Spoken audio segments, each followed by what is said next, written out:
Dilma, estamos desde Porto Alegre, estado Rio Grande do Sul de Brasil, lugar de residencia de nuestra querida Dilma, donde ha tenido la gentileza de recibirnos.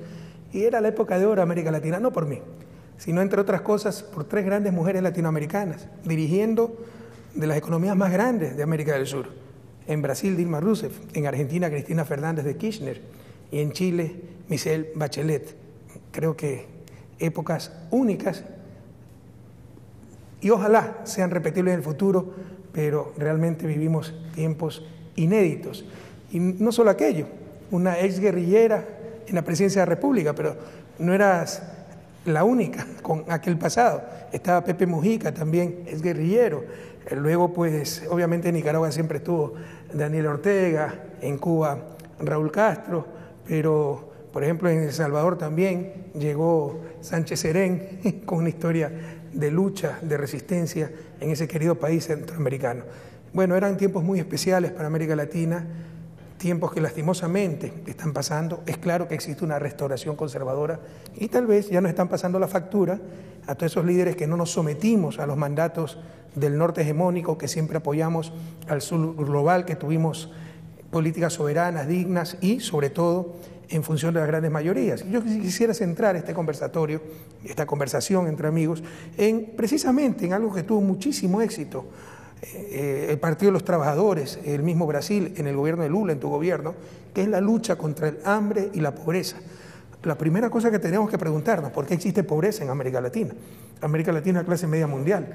Repartiendo de mejor manera el ingreso nacional, se eliminaría toda forma de pobreza. Y yo coincidimos en muchas cosas, pero uno de los lemas suyos de campaña, ¿no? que decía, un país rico es el que menos pobreza tiene. Es decir, en la etapa de desarrollo en que se encuentran países como Brasil, Ecuador, los países latinoamericanos, la calidad de las políticas públicas, la calidad de las políticas económicas, no se debe medir por en qué nivel está el riesgo país, la inflación, sino por la disminución de la pobreza y sobre todo de la pobreza absoluta. Ese debe ser el principal indicador de la calidad de las políticas económicas de los países latinoamericanos. Ustedes tuvieron grandes avances, ¿no? ¿Cuál fue la clave de ese éxito? ¿Y qué está pasando ahora que tenemos grandes retrocesos? Olha, desde o governo do presidente Lula, a principal questão nossa de governo, aquela que fazia com que todas as políticas fossem conduzidas para isso, era a redução da desigualdade no Brasil, com foco prioritário na redução da pobreza e da fome. Eu acho que nós, somando o governo do presidente Lula e o meu, conseguimos um grande feito.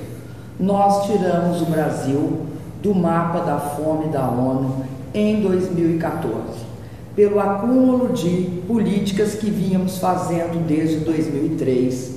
Sucessivamente, conseguimos tirar o Brasil do mapa da fome. Qual é a diferença das nossas políticas para as políticas neoliberais até então praticadas no Brasil? Política social num país como o Brasil, com 208 milhões de pessoas e com uma parte muito grande de pessoas pobres, mas, sobretudo, de extremamente pobres, só pode ser feita se for feita aos milhões. Por exemplo, Bolsa Família é uma política que foi feita para 56 milhões de pessoas, porque eram 56 milhões de pessoas que não tinham condições de dar sustentação para seus filhos. O fundo de previdência pública no Brasil é um dos maiores. Nós somos a quinta ou sexta ou sétima economia. Nós temos um fundo previdenciário imenso. Tinha de mudar o modelo. Eles o que querem acabar com a previdência pública e instaurar a previdência privada nos moldes do que fizeram em todos os países envolvidos. Aqui não conseguiram fazer isso. Então, o que está acontecendo hoje? Está acontecendo que eles têm de manter tudo de retrocesso que fizeram e têm de avançar, porque não conseguiram ainda completar toda a agenda neoliberal. Então, o que acontece? O Lula tem de ser criminalizado. Você tem no Brasil um processo de crise sistêmica de todas as instituições. O judiciário briga entre si, o executivo briga com o legislativo e briga com o judiciário. Então criou-se o caos institucional no país. Nós estamos resistindo. Sabe por quê? Porque os verdadeiros democratas somos nós. Sí. Não são eles.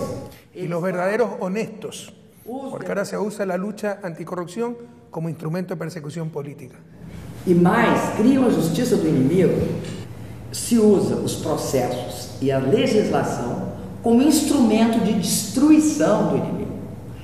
Quem era o inimigo? É um inimigo interno, éramos nós. No Brasil, o inimigo sempre foi o pobre e o negro. O pobre e o negro era o grande inimigo. Esse você tortura, esse você prende, né? Esse você transforma em uma subclasse sem direitos. O que nós começamos a mudar. Ainda tinha muita coisa para fazer. Tem de distribuir riqueza nesse país. Tem de fazer reforma tributária. Tem de acabar com o controle oligopólio da mídia e dos bancos. O que nós temos de fazer, sabe o que é? É ampliar a democracia em todas as circunstâncias. Nós temos de falar em todos os processos. Nós temos de nos organizar, ir para a rua, é o que nós estamos fazendo. Fazer caravanas. Enfim, a esquerda tem de lutar por mais democracia. O que acontece nesse período atualmente? Por que as pessoas que no início acreditaram na história que a mídia contou, fizeram manifestações contrárias a nós, e hoje não fazem, e hoje estão progressivamente mudando, porque elas aprenderam com a perda, elas aprenderam com a retirada de direitos. É mais fácil distribuir renda do que construir a distribuição de riqueza, que é o acesso de serviços. Entender que as pessoas não entendem isso é também uma autocrítica nossa, né? Que a gente tinha de ter explicado, mas nem nós sabíamos quão atrasado eram os sistemas públicos. Eu acredito que nós, nessa segunda etapa, teríamos de ter uma série de políticas que nós iniciamos na primeira. Por exemplo, nós iniciamos um programa de casas populares que chegou a 6 milhões.